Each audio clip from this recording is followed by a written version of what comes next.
거예요. 여기서 한 2시간 50분? 약 3시간 정도 걸린다고 해요. 3층에서 만나요.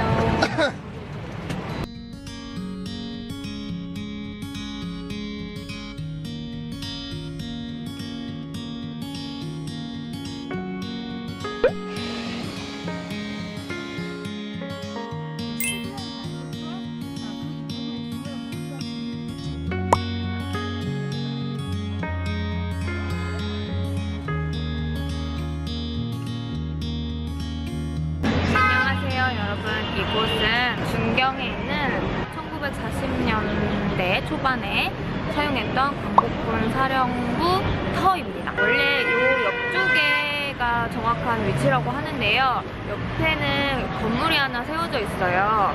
근데 이쪽에 지금 보시면은 못 들어가게 해놨잖아요. 광복군 사령부 전시관으로 지금 건물이 지어지고 있다고 합니다. 원래 여기에 이제 터만 있었는데 아주 감사하게도 멋진 전시관을 짓고 있대요. 아쉽게 지금은 들어갈 수는 없지만 그래도 건물 자체가 이렇게 지어지고 있다는 것에 참 뿌듯하고 의미가 깊다고 생각해요.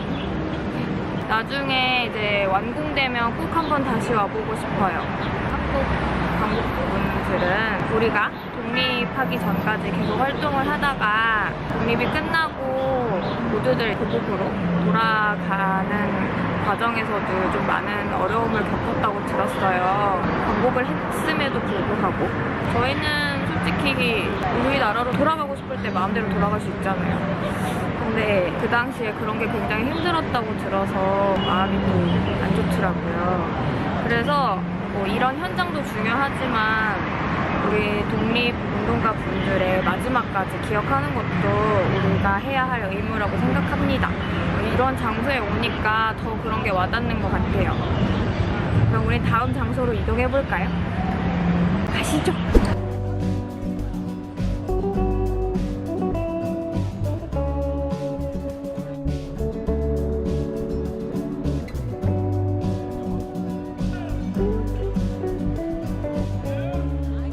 여러분, 여기는 중국 중경에서 가장 큰 번화가예요. 명품 매장도 있고 막 그러거든요.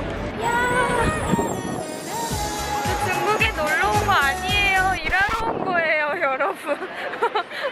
지금 자유시간이라서 쇼핑을 할 수 있어요.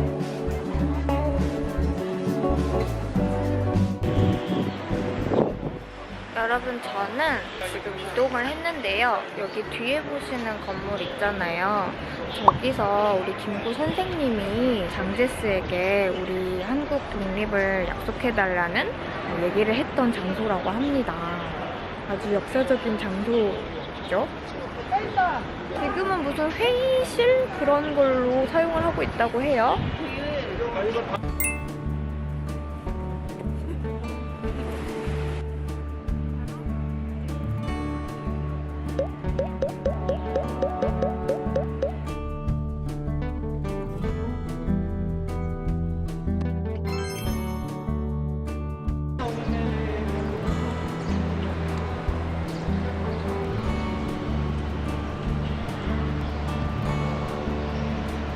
안녕하세요, 여러분.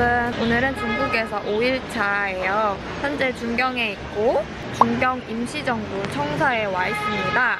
중경 임시정부 청사는 대한민국 임시정부가 중국에서 마지막으로 있었던 곳인데요. 회를 거듭할수록 중국의 지원을 받아서 마지막 청사가 가장 화려하다고 들었어요. 아무래도 자금이 생기다 보니까 규모도 많이 커졌고요. 실제로 아까 살짝 돌려봤는데 확실히 상해 때보다 점점 커지는 그런 느낌을 받았고요. 그러면 저와 함께 한번 둘러보실까요? 여기 보시면은 이렇게 간판이 있는데요. 반대로 읽으셔야 돼요.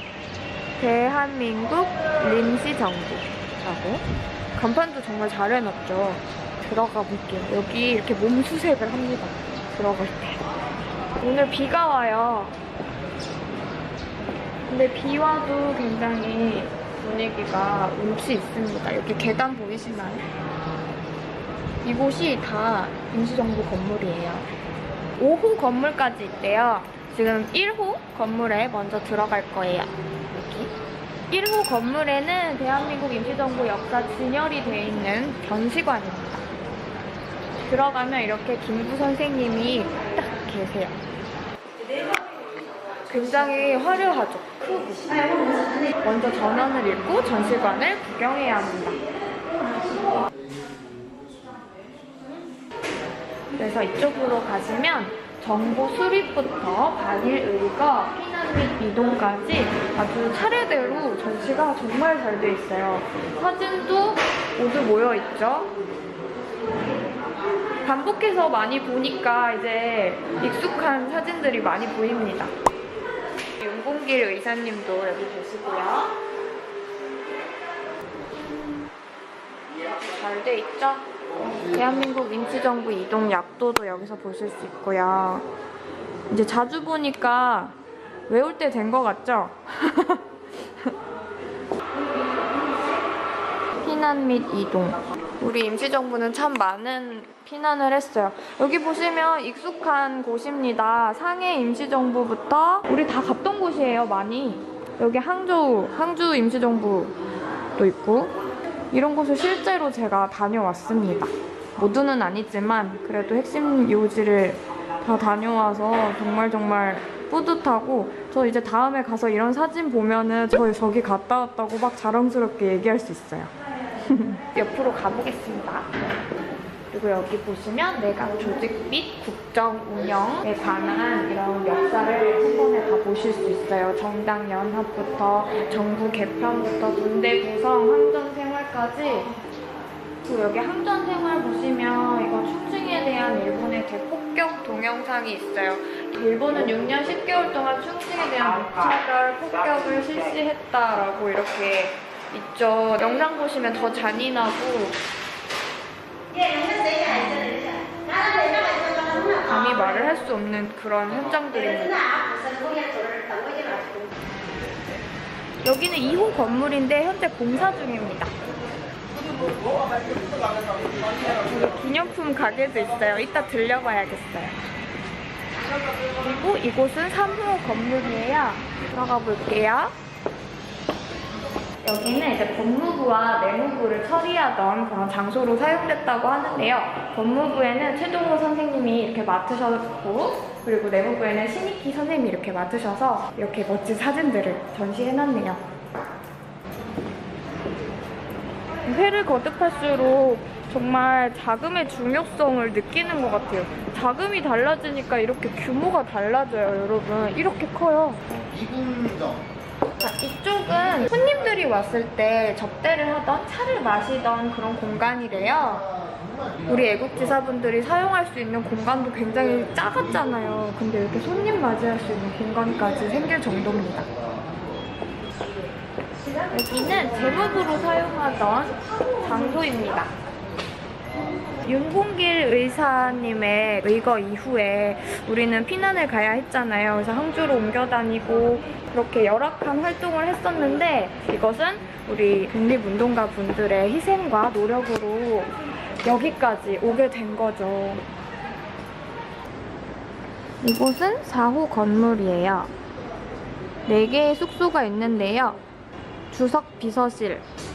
주석은 그때 당시에 김구 선생님이셨잖아요. 김구 선생님의 비서님이셨던 차리석님의 숙소였죠. 짜잔. 이렇게 그 외에 다른 분들의 숙소도 위치해 있습니다. 주석 판공실로 가볼게요. 이쪽 건물을 또 따라 올라가 보면 주석 판공실을 볼 수 있습니다. 우리 김구 선생님이 주석이셨잖아요. 그래서 이렇게 김구 선생님과 김규식 부주석 선생님의 사진이 걸려 있어요. 여기는 국무위원 회의실이에요. 규모가 이렇게 커졌다라는 거죠. 소회의실, 대회의실이 이렇게 나눠질 정도로. 사실 규모가 작든 크든 유지하는 것만으로도 힘들잖아요.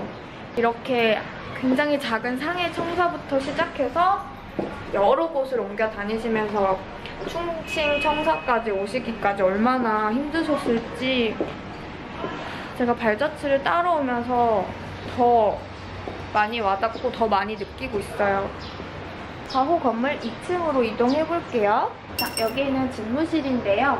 아까 김구 선생님의 비서였던 차리석 비서님의 집무실 외 다른 분들의 집무실이 있는 공간입니다. 자, 다시 내려가 볼게요. 그리고 이곳은요, 비밀리에 있을 것 같잖아요. 준경에서 일본의 폭격을 많이 받았어요. 그렇기 때문에 이곳은 방공호 사용 용도로 이용했던 장소라고 합니다. 일제는 왜 이렇게 우리를 못 살게 군 걸까요? 제가 혼내드리도록 하겠습니다. 예.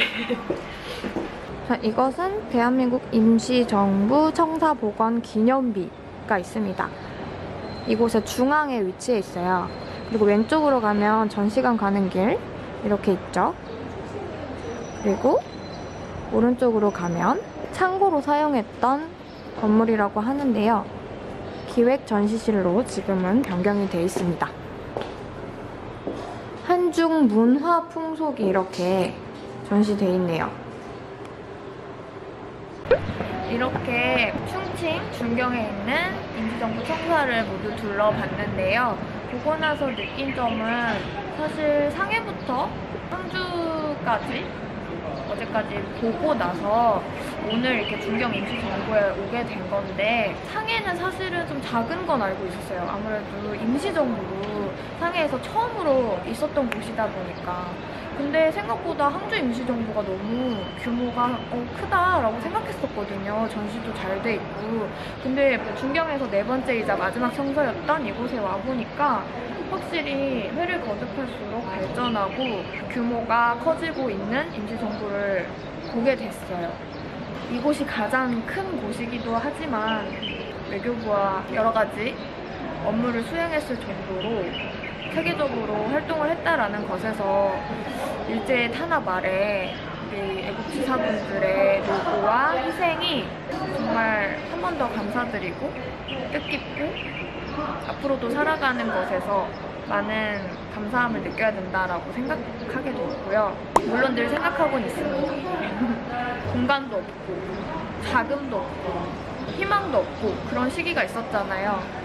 근데 김구 선생님의 도움, 그리고 우리 독립운동가 분들의 포기하지 않는 노력으로 규모가 큰 준경까지 오게 됐다라는 것에서 나였으면 어땠을까? 나였으면 과연 그렇게 할 수 있었을까? 라는 생각을 하면서 많이 반성하고 감사함을 또 한 번 느낍니다. 정말 이 5박 6일의 탐방이 저에게 앞으로 살아가는 것에서 한 번 사는 인생이잖아요. 최태성 선생님이 늘 얘기하시는데 한 번뿐인 인생 어떻게 살 것인가에 대한 질문을 많이 하시는데 그것에 대한 답을 조금이라도 알게 된 것 같고, 사실은 답을 찾진 못했어요. 이곳에 오니까 앞으로 더 답을 찾아가야겠다. 앞으로 내가 살아가는 것에 있어서 어떻게 살 것인가에 대한 질문이 끊임없이 있을 텐데 조금이라도 그 해답에 가까이 간 것 같아서 너무 뜻깊고 영광스럽고 너무 감사드립니다. 앞으로도 제가 많이 부족하지만 역사에 대해서 계속 공부해 나가야 되겠다라고 생각하고 있어요. 그러면 준경 임시정부 청사에 대한 기록은 여기까지!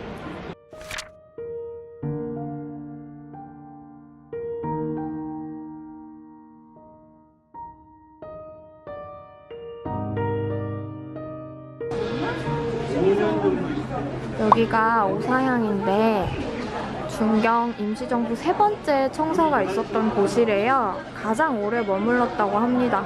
근데 지금은 이렇게 터만 있어요.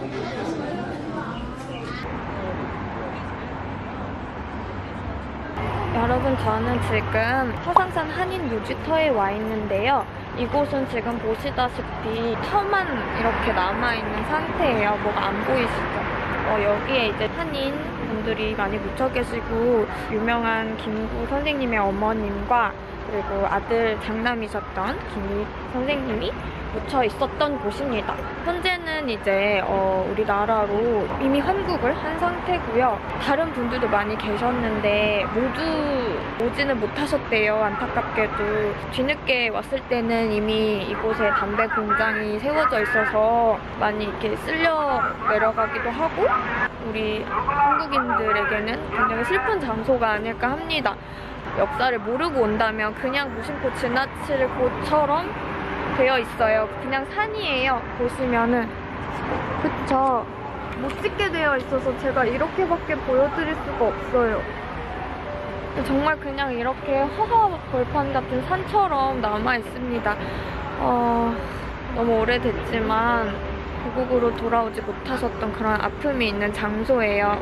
전시관이나 청사나 이런 곳들도 가는 거 너무 좋지만 이런 아픔이 있는 장소도 전시관은 비록 없지만 그런 흔적이 있었던 곳이니까 한 번씩 꼭 들려주셔서 우리 한국인들 얼굴을 만나게 해주면 참 좋지 않을까, 조금이라도 위로가 되지 않을까 그런 생각을 해봅니다. 아주 마음이 아픈 장소예요.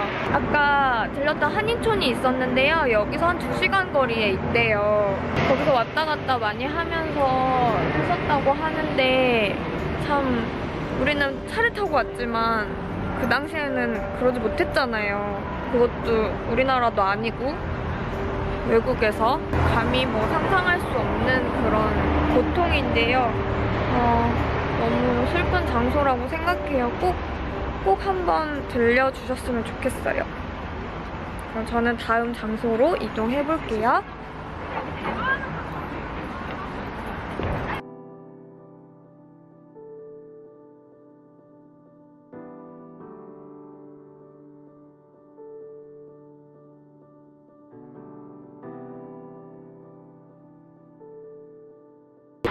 여러분, 이곳은요 한국광복군 제1지대 본부 터입니다.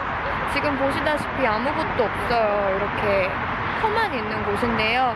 예전에 이제 우리 광복군이 이쪽에서 본부로 사용했던 그런 장소라고 합니다. 현재 이렇게 횡하게 있지만 역사가 있는 곳이기 때문에 있었던 공간의 마음을 느껴보고자 이렇게 오게 되었어요. 굉장히 허하네요. 마음도 허하고요. 대한민국 정부는 1919년 3.1 만세운동을 계기로 보다 체계적인 독립운동을 추진하기 위해 같은 해 4월 상해에서 처음으로 수립됐는데요. 우리나라가 해방을 맞이하는 1945년까지 27년간 임시정부는 일제의 감시를 피해 많은 곳으로 옮겨 다녀야만 했어요. 당시 상해는 프랑스의 조계지였기 때문에 일제의 감시로부터 조금은 자유로웠는데요. 이봉창 의사의 의거가 실패로 끝난 이후 임시정부는 보다 철저한 준비를 통해 홍구공원에서 윤봉길 의사의 의거를 성공시킵니다. 그러나 그로 인해 일제의 탄압은 더욱더 거세지게 됐고 결국 임시정부는 이동을 해야만 했어요. 1932년 임시정부가 이동하게 된 곳은 항주입니다. 항주에서는 3년간 활동을 이어가는데요. 국무회의를 개최해서 국무위원들의 업무를 조정하는 등 임시정부를 재정비했고 1933년 5월엔 김구 선생님과 당시 중국 국민당 정부 지도자였던 장개석과의 회담을 통해 정부의 지원을 약속받습니다.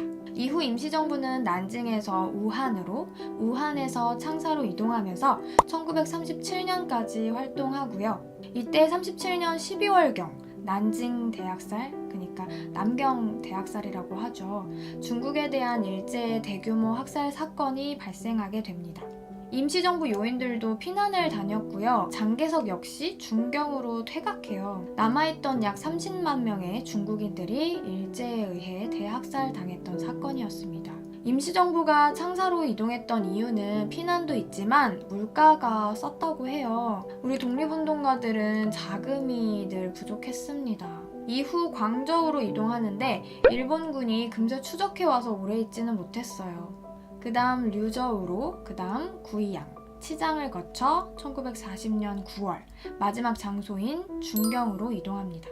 중경 안에서 임시정부는 5년 동안 4번을 옮기는데요. 마지막이자 4번째 청사는 제가 직접 다녀왔던 연화지 청사입니다. 가장 규모도 컸고 이곳에서는 외교부, 법무부, 재무부 등 많은 업무를 처리할 수 있는 정부의 체계가 갖춰지게 돼요. 그리고 중요한 군대, 바로 한국광복군이 창설되죠. 미군의 도움으로 수도 서울을 탈환하고자 했던 국내 진공 작전을 계획했는데요. 일제의 패망으로 실행되진 못했어요. 그렇지만 독자적인 군대 구성 및 중국 각지에 흩어져 있던 독립운동 세력을 결집하는 혁혁한 성과를 이뤄냈다고 볼 수 있습니다. 이렇게 우리나라는 오랜 시간, 많은 분들의 희생과 노력으로 1945년 8월 15일 꿈에도 그리던 독립을 이뤄냅니다. 사실 중국의 대한민국 임시정부라 함은 대한민국 임시정부 상해청사를 대표적으로 떠올리는데요. 우리나라 임시정부의 출발이라고 볼 수 있어서겠죠. 그러나 마지막 임시정부, 대한민국 임시정부 중경청사는 잘 몰라요. 저도 그랬고요. 반성하고 있습니다. 사실 광복절도 그래요. 광복을 이룬 날은 우리가 다 기억하잖아요. 1945년 8월 15일. 그러나 우리가 나라를 잃은 날, 경술국치. 날짜를 잘 모릅니다. 바로 1910년 8월 29일이에요. 저는 또 반성합니다. 역사를 향해 앞으로도 갈 길이 멀어요. 같이 많이 알아가요, 우리. 이렇게 5박 6일의 독립운동 사적지 탐방 기록을 모두 마칩니다. 사실 오기 전에 많은 부담을 가지고 있었어요. 일에 치우쳐 역사의식을 많이 잊고 살았던 것에 후회스럽고 그랬거든요. 제가 감히 이 탐방에 참여해도 될까 하는 그런 죄책감도 있었고, 그런데 정말 참가하지 않았다면 평생 후회로 남았을 것 같아요. 다시 한번 이런 기회를 주셔서 문체부에 감사드리고 우리 구독자분들께 감사드립니다. 가끔 지치면 좀 쓰러질 수도 있지만 다시 또 번뜩 일어나고 그럴게요. 저는 이제 한국으로 돌아갑니다. 일상으로 돌아가지만 이곳의 기억은 소중히 간직해서 갈 거예요. 기억하는 것은 의미 있는 실천이라고 생각합니다. 여러분들께도 저의 독립운동 사적지 탐방 영상이 희미해져가는 역사의식의 불길을 활활 타오르게 하는 원동력이 됐으면 좋겠어요. 오늘도 영상 시청해주셔서 감사합니다. 특별한 당신, 오늘도 특별한 하루 보내세요.